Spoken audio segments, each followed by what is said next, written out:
Not all pre-approvals are created equal, and in the current real estate market, going into battle with the wrong type of approval can doom your chances of having an offer accepted before you even get started.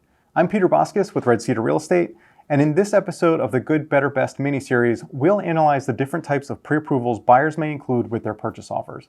For buyers, we'll explain how you can get the strongest, most attractive bank approval to help your offer stand out above the competition. And for sellers, we'll explain why certain approvals you receive with buyers' offers may not be worth the paper they're printed on.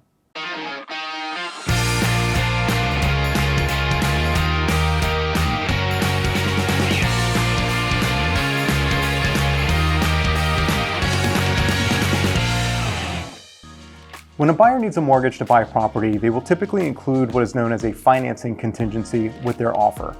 This document is part of the contract, and it states that the buyer will be obtaining a mortgage to purchase the property, and it also indicates that if they're unable to obtain a mortgage, the buyer can cancel the contract with no penalty to the buyer. So essentially, a buyer could get a home under contract and then 3 or 4 weeks into the process, cancel the sale with no penalty because they aren't qualified to buy it.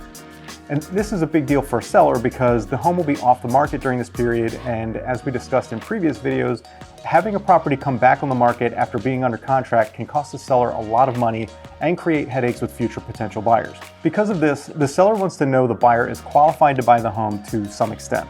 After all, it would be a tremendous risk for a seller to accept an offer from a buyer who hasn't even spoken to a lender and has no idea if they actually qualify for a loan.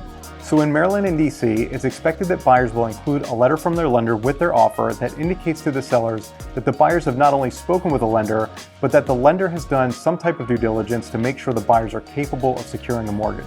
This letter is typically referred to as a pre-approval letter. But it's important to understand that when talking about pre-approval letters, not all pre-approval letters are actually pre-approval letters. In fact, that's the whole point of this video. That term is a bit of a catch-all, kind of like Kleenex is a tissue, but not all tissues are Kleenex. When you hear the term pre-approval, it's typically referencing this letter provided by a bank or mortgage company indicating the buyer has been vetted to some degree as to whether or not they'll be approved to receive a mortgage to buy a home. Because this letter is basically required as part of the offer process, it's extremely important for home buyers in the current market to have a consultation with a lender prior to touring homes. Decent homes are selling in a matter of a few days, and as a buyer, there will likely be situations where you may need to put an offer together in just a few hours.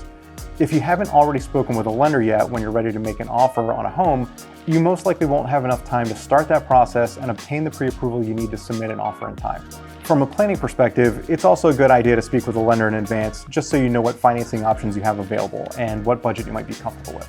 For instance, in our previous video, we discussed different appraisal scenarios, and it would be extremely helpful to know prior to making an offer whether a buyer will be able to waive or modify their appraisal contingency. A good loan officer will not only provide you with the letter you need, but will walk you through the different loan types and options so you can structure your mortgage in a way that works best for you.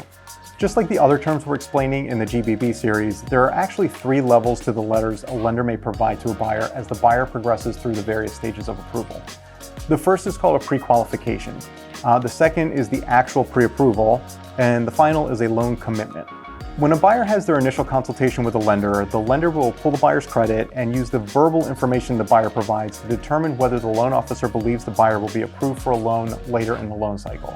This means the only information the lender will base their decision on is not documented or supported in any way. Verbal only. The next step in the process would be for the buyer to gather their supporting documentation, which would be things like pay stubs, tax returns, bank statements, and provide those to the loan officer. The loan officer will then review these documents to confirm the initial information the buyer provided is accurate.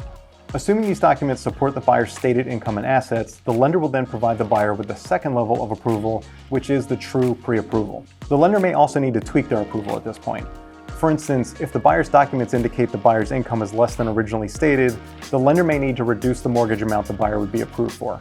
And this is where most lenders stop in the process. For whatever reason, most lenders are not willing to progress past this point until a buyer has identified a property and gotten it under contract. Some lenders, however, take the process a step further, even before the buyer has a contract. These lenders will take the buyer's loan application and supporting documents and then provide them to the underwriter. The underwriter is the final decision maker for the lender and has final say over whether or not the lender will approve the buyer's mortgage. If the underwriter signs off on the buyer's application, the lender will now provide the buyer with what is called a loan commitment. This is a commitment from the lender that once the buyer has found a home of their choice, the lender will definitely give the buyer a mortgage. at this point the buyer's offer is practically as good as cash. So you can understand that having a letter from a bank that states the buyer's income, assets, and creditworthiness have been fully vetted and approved by multiple members of the mortgage company is more attractive to a seller than a document that simply says, "We think we can give this buyer a mortgage based on what they verbally told us." These lenders typically don't charge any additional fees or require any additional work on the part of the buyer for this commitment, so it's an excellent advantage for a buyer to have with no extra risk or effort at all. It's important to note that a loan commitment only means the lender is committed to a buyer, not the other way around. Buyers don't actually have to select their lender until they're under contract. One last and maybe biggest note about the loan commitment. When we first started, we discussed that buyers are adding loan contingencies to their offer that would give them the option of canceling their purchase if they weren't approved for a mortgage. The thing is, the way a buyer meets that standard later in the buying process is by receiving a loan commitment from their lender. You see, most lenders wait until weeks after a home is under contract before they're willing to or able to provide that loan commitment. And once they do provide that commitment, the financing contingency of the contract has been met by the buyer. By working with a lender who can provide this up front, a buyer can actually submit their offer on a property without having a loan contingency at all, which will make their offer much more attractive to a seller than competing offers that do not have this contingency.